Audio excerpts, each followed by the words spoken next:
Warahmatullahi wabarakatuh. Waalaikumsalam warahmatullahi wabarakatuh.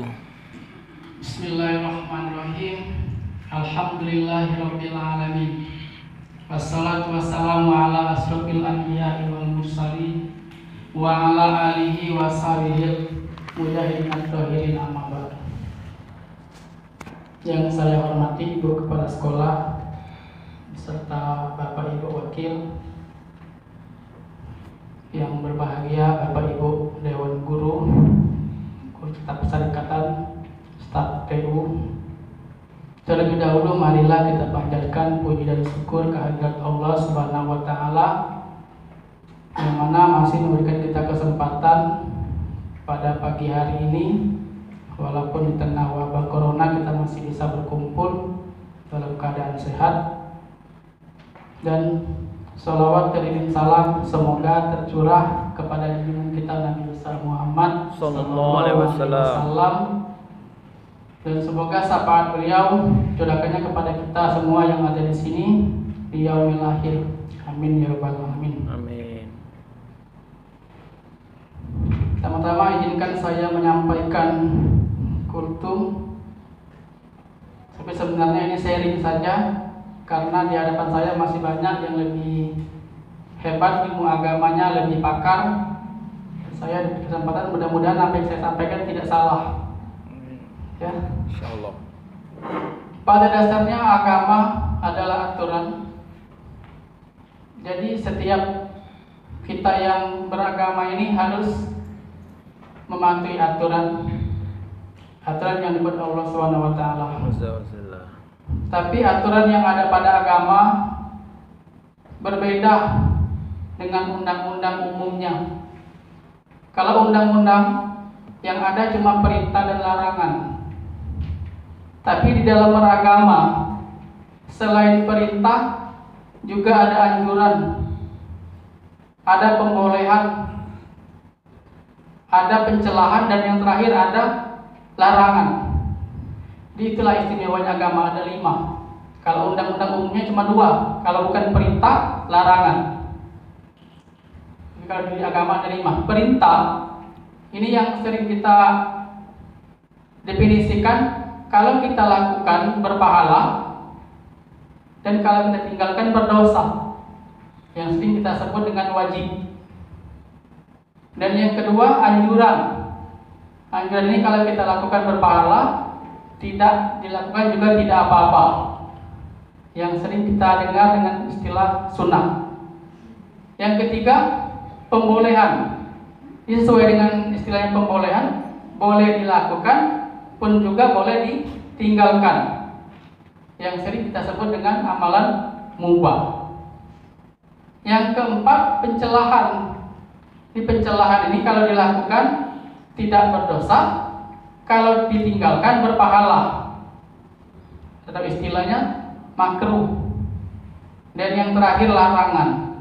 Larangan ini kalau dilakukan sudah jelas berdosa, ditinggalkan berpahala, atau yang disebut haram. Jadi itulah 5 unsur yang ada di dalam agama. Jadi berbicara masalah pahala dan dosa, pahala dan dosa ini suatu hal yang abstrak. Jadi kita tidak bisa membedakan manusia mana yang banyak pahalanya, manusia mana yang banyak dosanya. Jadi kita yang di dalam ruangan ini, kita tidak bisa menilai, oh si A itu pahalanya banyak, si B itu dosanya yang banyak, karena tidak bisa dinilai oleh mata zahir.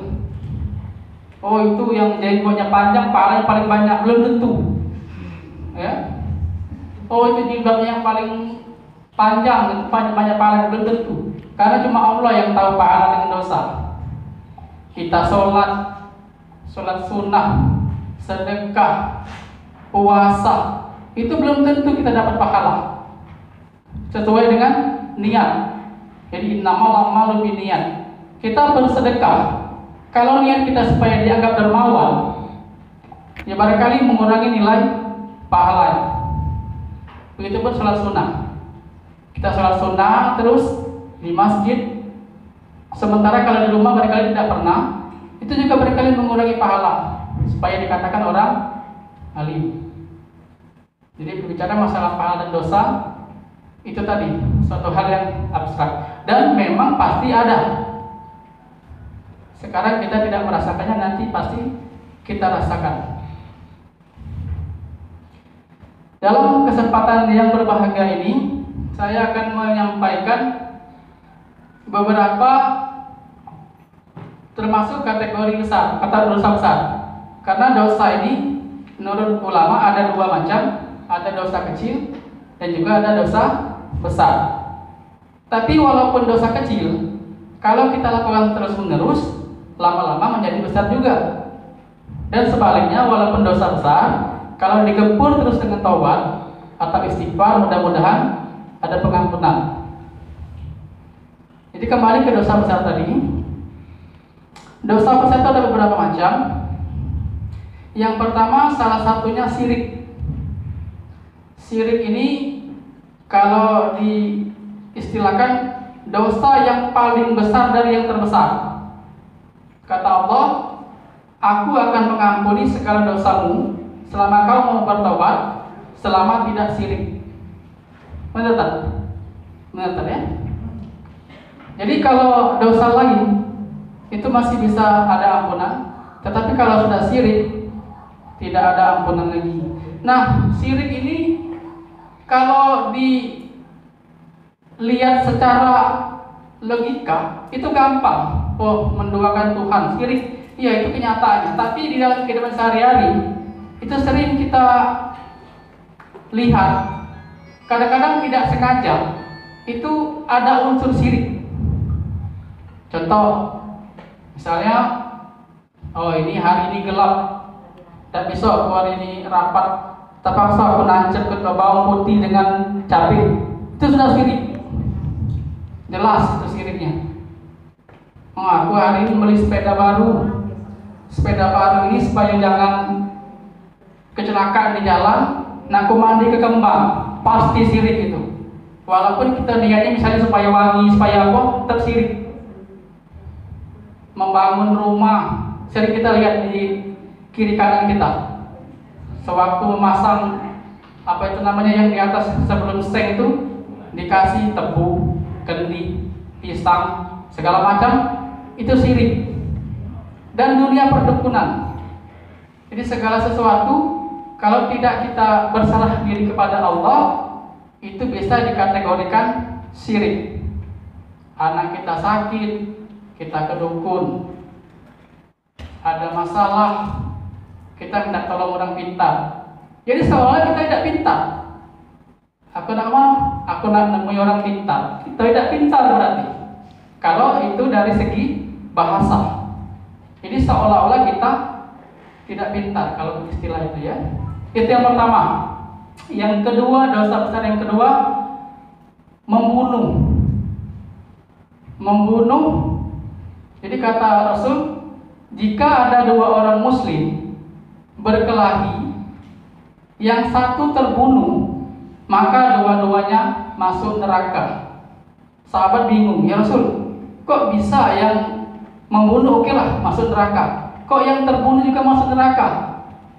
Iya, kata Rasul, karena dia terbunuh karena keduluan, karena dia sudah punya niat untuk membunuh, karena dia sial keduluan dia terbunuh. Itu tadi makanya yang membunuh dan yang terbunuh dua-duanya neraka. Itu dosa besar yang kedua. Dosa besar yang ketiga, memakan harta anak yatim. Jadi seandainya kita dikasih kepercayaan untuk misal di rumah kita ada anak yatim, dia ada pemberian dari orang luar, tangan kiri kanan, saudara, dikhususkan untuk anak yatim. Kalau kita memakan hal tersebut tanpa pengetahuan anak yatim tersebut dan tidak menggantinya, itu termasuk dosa besar. Itu dosa-dosa yang termasuk dosa yang besar. Yang keempat, memakan riba. Riba ini sangat berbahaya sekali, karena di balik menolong orang tersebut, sesungguhnya mereka itu mencekik. Kenapa mencekik? Jadi orang sudah kesusahan, kita tolong, setelah kita tolong justru lebih susah lagi. Umpama, tolong Pak atau Bu, aku butuh duit 100.000. Oh ya dong, yo ini ku pinjami balik 200 ya. Memang di awalnya dia nolong, tapi setelah tolong itu yang ditolong tadi lebih susah lagi. Jadi ibarat ulo kalau lambelit nyetuk ulo itu. Dan yang sialnya lagi, yang meminjami dengan yang dipinjami, dua-duanya berdosa. Nah ini kalau yang minjami tadi berdosa, wajar dia ada untung. Ini teko yang minjam. Jadi kalau kita sebisa mungkin dan seharusnya kita hindari yang berhubungan dengan riba tadi. Dosa besar selanjutnya, menuduh orang baik-baik, baik laki-laki maupun perempuan, yang tidak melakukan yang dituduhkan, misalnya menuduh berzina, sementara yang dituduh tidak pernah melakukan yang dituduh itu sangat besar dosanya.